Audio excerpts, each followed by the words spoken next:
Hello friends, आज हम देखने वाले हैं क्या होगी हमारी जून मंथ की स्ट्रैटेजी।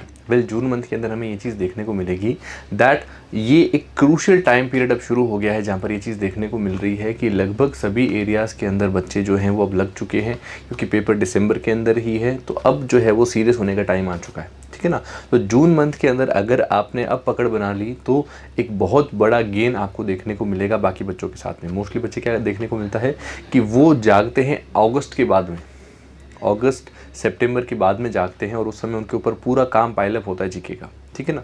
अभी जो बच्चा जाग गया तो वो काफ़ी हद तक चीज़ें कंप्लीट कर सकता है, और जो बच्चा अप्रैल में जाग गया था वो और भी ज़्यादा अच्छे से कर सकता था, ठीक है ना। खैर, जून के अंदर अगर आप जानते हैं तो ये आपका लास्ट चांस होगा, जहाँ पर जो है अगर आप अभी जागते हैं मतलब कुछ नहीं किया हुआ है, अभी भी जागते हैं तो भी काफ़ी चांसेस हैं कि आप जो है वो कर सकते हैं। यहाँ तक ये भी देखने को मिला कि जय बोहरा वो भी जून के अंदर ही जो है वो यहाँ पर आए थे, ठीक है ना। उसके बाद उन्होंने काफ़ी ज़्यादा स्पीडली कवर किया। तो आप जून के अंदर अगर शुरुआत कर देते हैं तो काफ़ी हद तक आपको बेनिफिट मिलेगा, ठीक है ना। तो शुरुआत करते हैं हम लोग। सबसे पहले ड्रॉपर्स के लिए क्या स्ट्रैटेजी होगी, यानी कि जिन्होंने सब कुछ कंप्लीट कर लिया है, 12th वगैरह हो चुकी है, ड्रॉप में है, उनके लिए क्या चीज़ है। सबसे पहले अखबार ना छोड़ें, रोज़ अखबार पढ़ना है। अखबार के साथ में कोई भी तरह का कॉम्प्रोमाइज़ नहीं करना है। रोज़ अखबार को पढ़ें, अपनी स्पीड को बढ़ाने की कोशिश करें, कॉम्प्रहेंशन को बढ़ाने की कोशिश करें।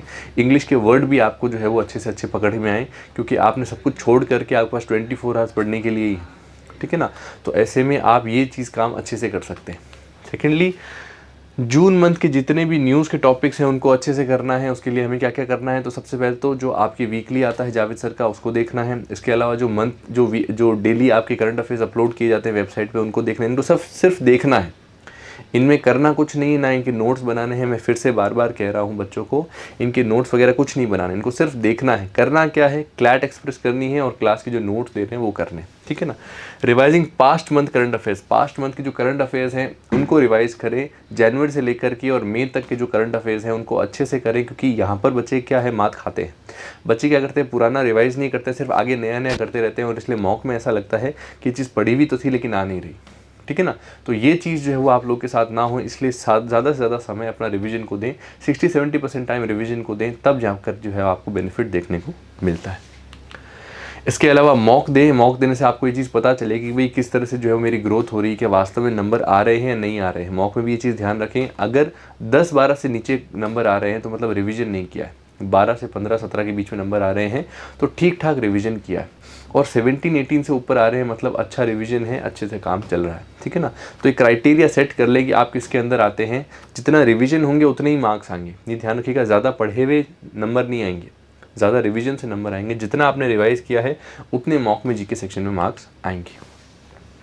एलपीटी स्टूडेंट को विशेष रूप से ये चीज़ है कि वो बच्चे क्लास के अंदर अच्छे से अटेंड करें। अब क्लासेस के अंदर जो है वो बच्चे ज़्यादा से ज़्यादा दिखने चाहिए, और बच्चे मोस्टली यहाँ पर जो नीचे अखबार लेते हैं वो भी उसको कम्प्लीटली रोज़ लें।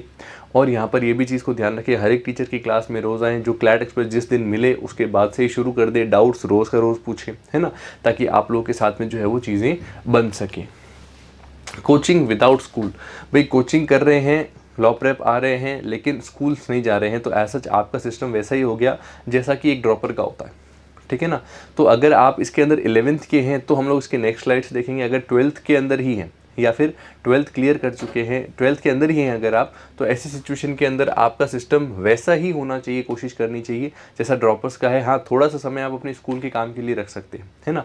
जैसे रोज़ अखबार तो पढ़ना ही है, इससे कोई कॉम्प्रोमाइज़ है ही नहीं। दूसरी चीज़ क्या है, जून मंथ के करंट अफेयर्स को आपको पढ़ना है, क्योंकि आपको भी इस साल ही पेपर देना है। तो जून मंथ के करंट अफेयर्स आप लोग ध्यान रखें, आपके लिए टाइम बहुत इंपॉर्टेंट चीज़ है। अगर आप टाइम को सही से मैनेज कर लेते हैं तो सब चीज़ें एक लाइन से हो जाएगी, है ना।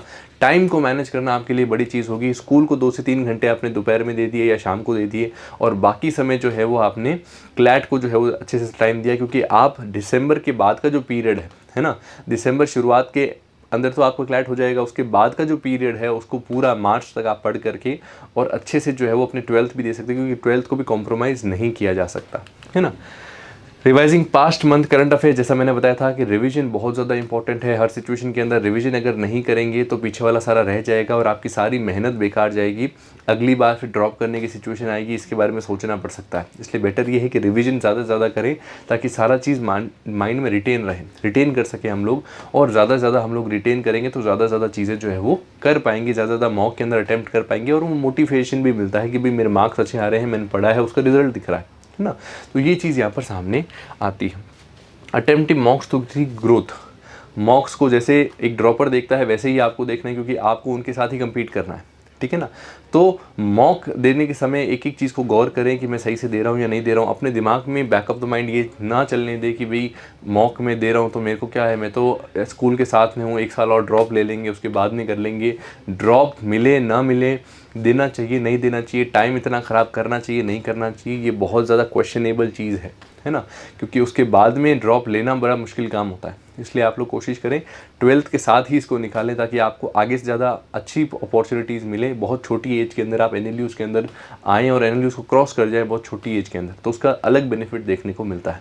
ओके, एलपीटी के स्टूडेंट्स के लिए विशेष रूप से ये बात है कि क्लासेस को पूरी अटेम्प्ट करें। ये चीज़ ना कहें कि भाई हम तो स्कूल तो नहीं जाते हैं लेकिन फिर भी हम लोग 12th क्लास में उसकी पढ़ाई करनी है, 12th की पढ़ाई करनी है तो शाम को करो, दिन में यहाँ पर आकर के सारा काम करें, ठीक है ना। जितने भी चीज़ें आपको दी जा रही है उसको पूरा करें, ड्रॉपर के बराबर ही अपने आप को समझें क्योंकि आपका उनसे कॉम्पिटिशन रहता है। स्कूल विद कोचिंग ये सबसे मुश्किल काम है, लेकिन ये मोस्टली 11th क्लास के जो बच्चे हैं वो करते हैं या फिर 12th के अंदर जो कुछ एक बच्चे हैं वो करते हैं, है ना। इन बच्चों के लिए टाइम सबसे ज़्यादा क्रूशियल देखने को मिलता है क्योंकि यहाँ पर जो बच्चे हैं वो टाइम पीरियड को अगर सही से मैनेज कर लें तो वो इतिहास रच सकते हैं, है ना। 12th के साथ ही यहाँ पर क्लैट क्लियर कर सकते हैं। इवन 12th देने से पहले आपके पास में एनएलयू उसके अंदर का जाने का जो है बेसिकली फॉर्म होगा, ठीक है ना। तो ये चीज़ आपके सामने कब हो सकती है, सबसे पहले तो न्यूज़पेपर रोज़ पढ़ना है ताकि आपकी अंडरस्टैंडिंग बढ़े। 10th से जो 11th में बच्चा आया है मोस्टली उनको दुनिया के बारे में इतनी चीज़ों के बारे में पता नहीं होता है ना। तो आप यहाँ पर इन चीज़ों के बारे में पता करें, बहुत ज़्यादा अच्छे से अखबार पढ़ें। जो स्वतंत्र सर का यहाँ पर डेली न्यूज़पेपर एनालिसिस आता है उसको रोज़ रोज़ देखें, अच्छे से देखें। टीचर से डाउट पूछें कि भाई अखबार में ये चीज़ नहीं आई है, आप बताइए इसमें क्या चीज़ें हैं, है ना। तो उस चीज़ को देखें तो थोड़ा अपने आप को डेवलप और माइंड को ग्रो करने की कोशिश करें, है ना। सेकेंडली क्या है, जून मंथ की जो आपके करंट अफेयर्स हैं और बाकी मंथ्स के जो करंट अफेयर्स हैं उनको करना है। अब क्वेश्चन ये आता है कि सर हम 11th क्लास में हैं तो हम लोग ये चीज़ क्यों करें, है ना। तो वो आपको इसलिए करनी है, तो उसको गौर करें कि स्टैटिक पोर्शन जो होता है, जैसे फॉर एग्जांपल मान लीजिए कि इसरो ने कोई सैटेलाइट छोड़ी, है ना, जून में मान लीजिए कोई सैटेलाइट छोड़ी, तो ऐसे में आप कहोगे सर जून मंथ में सैटेलाइट छोड़ी है तो हमारे क्या काम किया, हमें तो 2026 के लिए तैयारी करनी है। तो ऐसे में ये चीज़ ध्यान रखें कि आगे भी आप जिस साल तैयारी करोगे उस साल भी इसरो कुछ ना कुछ छोड़ेगा। ऐसे में इसरो ने पहले कौन सी सैटेलाइट छोड़ रखी है, इसरो का बैकग्राउंड क्या है, डीआरडीओ का बैकग्राउंड क्या है, ये सारी की सारी चीज़ें अगले साल भी सेम ही रहेगी। तो बेटर ये है इस चीज़ के अंदर कि आप सारा स्टैटिक पोर्शन, जितना भी स्टैटिक पार्ट है उसके अंदर, वो सारा पहले ही याद कर लें ताकि आपको फिर अगले साल सिर्फ उसमें करंट अफेयर्स ऐड करने होंगे, बाकी सब आपको पहले से याद होगा और 12th के साथ में दिक्कत नहीं आएगी, है ना। तो बहुत अच्छे तरीके से आप साथ में 12th कर सकते हैं अगर आप इस तरह से अभी स्टैटिक पोर्शन को अच्छे से रोज़ रोज़ रिवाइज़ करते हैं। और हमेशा से अगर आप रिवाइज़ कर रहे हैं, इसमें ये भी चीज़ है कि आपको अगर रिवीजन ज़्यादा नहीं करना है तो आप मार्च से शुरू कर सकते हैं, जनवरी छोड़ सकते हैं अगर नेक्स्ट ईयर देना है तो, है ना। लेकिन जो कर रहे हैं उसका स्टैटिक पोर्शन अच्छे से कर लें क्योंकि यही स्टैटिक पोर्शन आपको 5 से 10 नंबर तो ये दिला देगा, है ना। हमेशा स्टैटिक पोर्शन की हेल्प से आप एलिमिनेट कर सकते हैं ऑप्शंस को कि भाई ये ऑप्शन सही है, ये ऑप्शन गलत है, या फिर ये 3 ऑप्शन तो नहीं है इसलिए ये चौथा सही है, ठीक है। तो वो सारा का सारा हेल्प आपको वहाँ मिलेगा। मॉक्स को अटेम्प्ट करने की कोशिश करें, जितना ज़्यादा आप मॉक अटेम्प्ट करेंगे उतना ज़्यादा यहाँ पर बेनिफिट देखने को मिलेगा। और मॉक को ज़्यादा से ज़्यादा अटेम्प्ट करने से आपको अल्टीमेटली फ़ायदा ये भी मिलता है कि यहाँ पर जो है वो आपको समझ में आता है कि मैं कहाँ पर खड़ा हूँ, क्या मैं 20-30 नंबर पे ही खड़ा हूँ या फिर मैं 50-60 पे खड़ा हूँ। तो उसके हिसाब से आप अपनी मेहनत कितनी करनी है उस चीज़ को जो है वो गौर कर सकते हैं और उस चीज़ को लेकर के काम कर सकते हैं। इसके अलावा एलपीटी स्टूडेंट्स के लिए ये विशेष हिदायत है कि वो रोज़ क्लास में आए। ये चीज़ बच्चों में देखने को मिली है कि वो क्लास में नहीं आते हैं और स्कूल से आए हैं इस बहाने के कारण से क्लास का काम भी नहीं करते, है ना।